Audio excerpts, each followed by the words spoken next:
Hello students, welcome to our channel Zenith Learning Classes. Today I am going to explain you all a very new chapter from the book First Flight, and the chapter is The Tale of Custer the Dragon by Ogden Nash. Poem पे जाने से पहले let's get familiar with our poet Ogden Nash.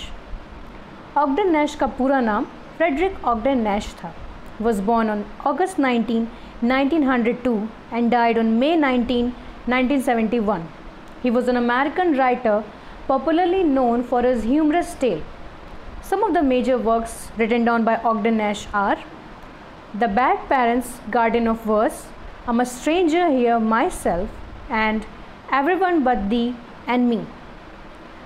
Now students, अब हम लोग चलते हैं इस पोएम का जिस जानने. Now it's really important for us to understand the short summary of this poem. As I already explained you all that Ogden Nash used to be famous for his humorous tale, and this poem is not an exception because this poem is also based on humorous tale. What does it mean by humorous tale? Humorous tale का मतलब क्या होता है? हम उस story को बोलते हैं humorous tale या उस पोइट्री को बोलेंगे जहाँ पे कोई भी पोइट्री का जो स्टोरी है, जो आइडिया है, जो थीम है, वो बहुत ही weird है, strange है, unusual है और funny है. Humorous means होता है funny, tale means story. So basically this poem is about a girl named Belinda and her pets. आपको एक चीज़ बहुत ध्यान से अपने दिमाग में रखनी है student, that when you get introducing all the characters of this chapter, you have to be aware about the name of all the pets owned by Belinda.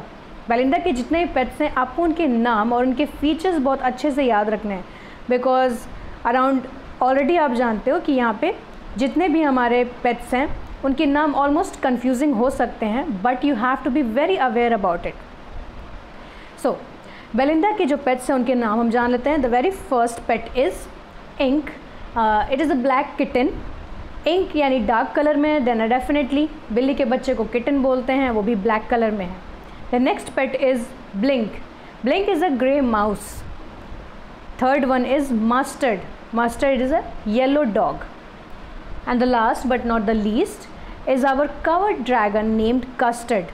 Covered means डरपोक. एक ड्रैगन है because ये poem unusual क्यों है, क्योंकि आप देखते हो dragon is not something to be own as a normal way.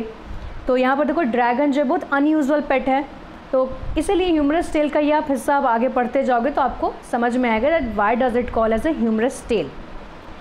Moving on, Ogden Nash ने यहाँ पे क्या बताया? Ogden Nash described the traits of each pets, and here all the pets and even the owner Belinda has some qualities. Like आप आगे पढ़ोगे तो आप देखोगे कि सारे के सारे जो characters हैं except Custard, they all claim themselves stronger, they describe themselves stronger than Custard, and they just try to being more superior than him. Whereas Custard, who's supposed to be strong and who's supposed to be mighty, is always crying for safe cage. Belinda उसके जो पेट हैं सिवाय custard को छोड़ के सभी के सभी अपने आप को स्ट्रॉन्ग दिखाने की कोशिश करते हैं, और कस्टर्ड जो कि खुद एक ड्रैगन है, जिसके बारे में हम सोचते हैं, जब हम ड्रैगन के बारे में जानते हैं तो हमें दिमाग में यही आता है कि वो एक स्ट्रॉन्ग पेट होगा, स्ट्रॉन्ग एक एनिमल होगा, क्रिएचर होगा. लेकिन यहाँ बिल्कुल ही उलट है. कस्टर्ड दिन भर रोता रहता है. Why? To have a safe cage for himself. वो बहुत ज़्यादा कवर्ड है और हमेशा रोता रहता है एक सुरक्षित पिंजरे के लिए, ताकि वो अपने आप को सेफ कर सके. Now suddenly one day something happened. इन सभी के पीसफुल लाइफ में डिस्ट्रप्शन आता है, रुकावट आती है जब एक पायरेट इनके घर में घुसता है. And then everybody gets startled. सब के सब डर जाते हैं. ये सभी के सभी यानी बेलिंडा और उसके सब पेट्स जो काफ़ी डरे हुए रहते हैं. ये सारे के सारे जो पेट्स थे और ख़ुद बेलिंडा जो थी, ये लोग अपने आप को काफ़ी स्ट्रॉन्ग समझते थे और बोलते थे. लेकिन जैसे ही पायरेट आता है, the reality comes in the existence. Reality सबके सामने आ जाती है. ये सब डर के भागने लगते हैं. But surprisingly there is one creature who does not run away, and this creature was none other than but our very own custard.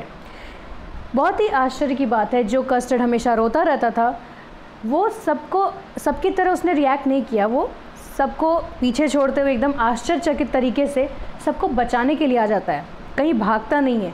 वो बहादुरी से पायरेट का सामना करता है और उसको मार गिराता है एंड सेव्ड एवरीवन, और सबको फिर बचा लेता है। नाउ व्हाट हैपन नेक्स्ट, जब सब देखते हैं कि भाई कस्टर्ड ने तो सबकी जान बचा ली, तो सब उसकी तारीफ़ करते हैं, but suddenly they realise that if they keep praising him then their own superiority would be reduced. उन्हें ये रियलाइज़ होता है कि अगर वो उसकी ऐसे तारीफ़ करते रहे तो उनका जो वर्चस्व था कस्टर्ड के ऊपर वो कम हो जाएगा।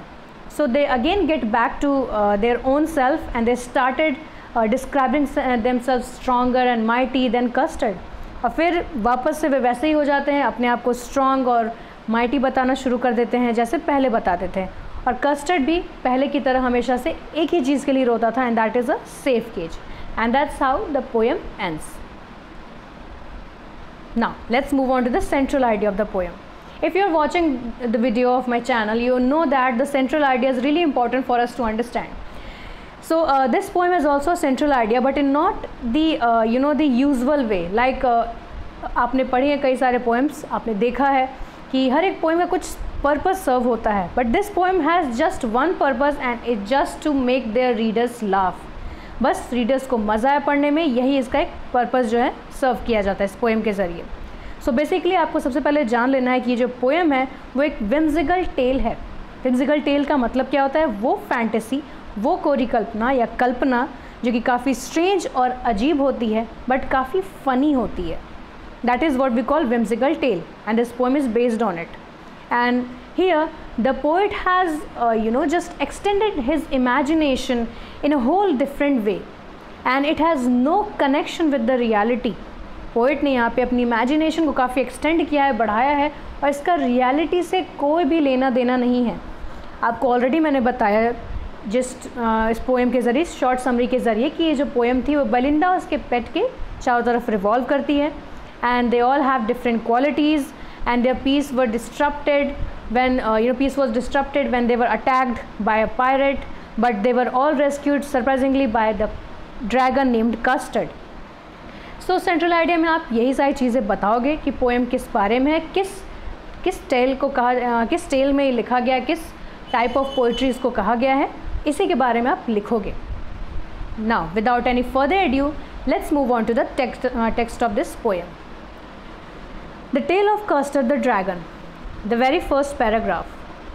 Belinda lived in a little white house with a little black kitten and a little grey mouse and a little yellow dog and a little red wagon and a really or truly little pet dragon. Now students, सबसे पहले हम लोग जान लेते हैं कि first paragraph में the poet introduces us from all the characters already described in this poem. सारे कैरेक्टर्स से हमारा इंट्रोडक्शन कराया है कि बेलिंडा जो है कहाँ रहती है। बेलिंडा एक छोटे से वाइट हाउस में रहती है एंड वाइट कलर का उसका घर है। आप इस वाइट हाउस को वॉशिंगटन के वाइट हाउस से मत ले लेना। White house means house with white colours. Belinda के साथ उसके पेट्स भी रहते हैं। वो कौन कौन से हैं, तो एक ब्लैक कलर की किटन है, एक ग्रे कलर का माउस है, एक येलो कलर का डॉग है और एक रेड कलर की वैगन है। वैगन मीन्स क्या होता है, चार पहिया गाड़ी जो होती है, आप देखते हो खिलौना गाड़ी होती है जिसको लोग पे बैठ के लोग खींचते हैं, that is what we call wagon. And the last but not the least is here और रियली और ट्रूली। रियली और ट्रूली मतलब रियली सच्ची मुच्ची जिसको आप बोलते हो, और सच्ची मुच्ची एक क्या है, एक ड्रैगन है। That means it is something to believe at, that's why the poet uses here really और ट्रूली। यहाँ पे कहता है अंत में पोइट की और कौन सा पेट है यहाँ पे जो रियलिटी में उन सब के साथ रहता है, a little dragon. So the first paragraph was quite easy. इसमें आपको पता चला कि बेलिंडा के साथ कौन कौन रहता है। Now the second paragraph tells you the name of all these characters. Belinda का नाम तो हमें पता ही है क्योंकि वो ओनर है, उसका नाम ऑलरेडी हम जानते हैं। Now let's move on to the next characters. Now the name of the little black kitten was Ink and the little grey mouse she called him Blink. जो ब्लैक किटन है उसका नाम क्या है, इंक है। आप इसको एसोसिएट कर सकते हो कि अगर डार्क है तो यानी ब्लैक है, यानी कि उसका नाम इंक होगा। Next is a grey mouse, उसका नाम क्या है, ब्लिंक।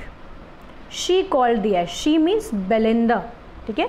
बेलिंडा को यहाँ पे शी कहा गया। She called this grey mouse as Blink. Belinda उसे ब्लिंक के नाम से बुलाती थी। The third one is yellow dog, was quite sharp as mustard. काफ़ी शार्प था, काफ़ी सतर्क रहने वाला था, उसका नाम क्या था? Mustard. But the dragon was a coward and she called him custard. और जो ड्रैगन था काफ़ी डरपोक था एंड बेलिंडा ने उसको क्या नाम उसका रखा? Custard. So in the second paragraph we have introduced with their names. Black kitten का नाम क्या है? इंक. ग्रे माउस का नाम क्या है? ब्लिंक. येलो डॉग का क्या नाम है? मस्टर्ड. और जो कावर्ड ड्रैगन है उसका क्या नाम है? Custard. Now let's move on to the third paragraph. Custard the dragon had big sharp teeth. अब सभी के यहाँ पे फीचर्स आपने देख लिया, अभी बाकियों के जानोगे. अब सबसे पहले हम लोग जान लेते हैं कस्टर्ड के क्या फीचर्स हैं. कस्टर्ड जो ड्रैगन है उसके जो दांत है काफ़ी पैने हैं, काफ़ी शार्प हैं. दिस पैराग्राफ इज़ इम्पॉर्टेंट, आप इसको अंडरलाइन कर लो. And spikes on top of him and scales underneath. Now spikes का मतलब क्या होता है आप लोग जान लो. स्पाइक्स का मतलब है सतह, जो संकरी सतह होती है उसे हम बोलते हैं. टॉप ऑफ द होती है काफ़ी सतह जो काफ़ी सख्त होती है, उसे हम स्पाइक्स बोलते हैं. आपने ड्रैगन देखा होगा, you already know the dragon, how does it look. आपको हम पिक्चर फिर से दिखा देते हैं इस पोएम में जो है. Just a minute. यस.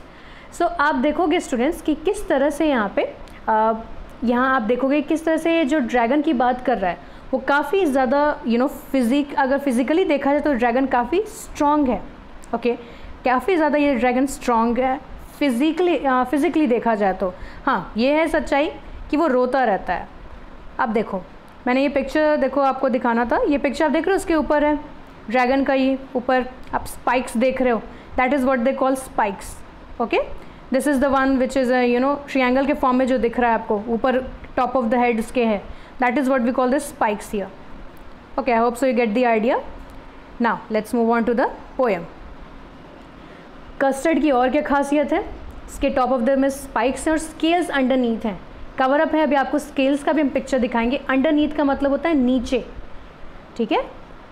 फिर ए mouth like a fire place. ऐसा लगता है इसका जो मुंह है वो किसके कंपेयर कर रहा है? फायर प्लेस, यानी कि कोई भट्टी है, कोई आग जहाँ चल रही है उसके जैसा है. आप ड्रैगन को देखते हो उसके मुंह से आग निकलती है and that's why it has been compared with the fireplace. इसलिए कस्टर्ड के माउथ को फायर प्लेस से कंपेयर किया गया है. And chimney for a nose. Chimney आप देखते हो जहाँ से धुआं निकलता है. सो उसके नाम कहा गया कि उसके मुँह में पूरी आग है. ऐसा लगता है उसका मुँह पूरा एक फायर प्लेस है और उसका नाक जो है चिमनी की तरह है जहाँ से धुआं निकलता है. It seems like that. And really और ट्रूली और daggers on his toes. Dagger मतलब क्या होता है? खंजर. और उसके जो टोज़ हैं, जिसकी उंगलियां हैं, ऐसा लगता है जैसे खंजर की तरह है. चाकू है, एकदम छोटा चाकू जो होता है, ठीक है, उसके जैसे हैं. सच में वैसा ही है पूरा का पूरा. The poet here said that. Now the last one is here. Belinda was as brave as a barrel full of bears. हमने कस्टर्ड के फिजिकल फीचर्स जान लिए. अब हम बाकी लोगों के बारे में जान लेते हैं कि बाकी अपने आप को किस तरह से कंपेयर कर रहे हैं. That what kind of strength they all possess here. किस तरह की ताकत इन सभी के पास है. यहाँ पर उन सभी ने डिस्कस किया है. जैसे बेलिंडा ने अपने आप को कंसीडर किया that she is brave as a drum full of bear. Barrel मतलब होता है ड्रम. और ड्रम मतलब वो म्यूजिकल इंस्ट्रूमेंट ड्रम नहीं, एक बॉक्स टाइप ड्रम होता है, आपने देखा होगा, उसी को हम बोलते हैं बैरल. कह रही कि यहाँ पे ग्रुप ऑफ बेयर जितनी ताकत बेलिंडा में है. बेलिंडा अपने आप को इतना बहादुर मानती है. This paragraph is also important. Make sure you will underline all these lines. An ink and blink chased a lion down the stairs. Chase मतलब पीछा करना, stairs मतलब सीढ़ियाँ. इंक और ब्लिंक अपनी ताकत को कैसे यहाँ पे डिस्क्राइब कर रहे हैं. That they are so strong that they can chase away the lion. यानी कि वो इतने ज़्यादा ताकतवर हैं, इतने ज़्यादा स्ट्रॉन्ग है that they can chase away. वो लायन को भी क्या कर सकते हैं? पीछे छोड़ सकते हैं. उसको भी भगा देंगे, उसका भी पीछा कर सकते हैं, उसको भगा सकते हैं. इतनी ताकत उन्होंने अपने अंदर रखी है. Mustard was as brave as a tiger in a rage. Rage means गुस्सा. मस्टर्ड ने अपनी क्वालिटी क्या बताई, अपने आप को डिस्क्राइब कैसे किया? That he is possessing the anger just like a tiger. Mustard के अंदर भी टाइगर के जितना ही गुस्सा भरा हुआ है. But Custard cried for a nice safe cage. लेकिन इन सब से इतर कस्टर्ड जो है वो सिर्फ एक ही चीज़ के लिए रोता है, that is to have a safe cage for himself in order to save himself from all the problems, all the trouble. तो कस्टर्ड का हमने फिज़िकल फीचर देखा कि वो कितना ज़्यादा स्ट्रॉन्ग है, ओके, लेकिन फिर भी वो बाकियों की तरह किसी भी एंगल से प्रिटेंड नहीं कर रहा है, शो ऑफ नहीं कर रहा है, वो अपने आप को हमेशा कम ही समझ रहा है, and he is keep crying to have a safe nice cage.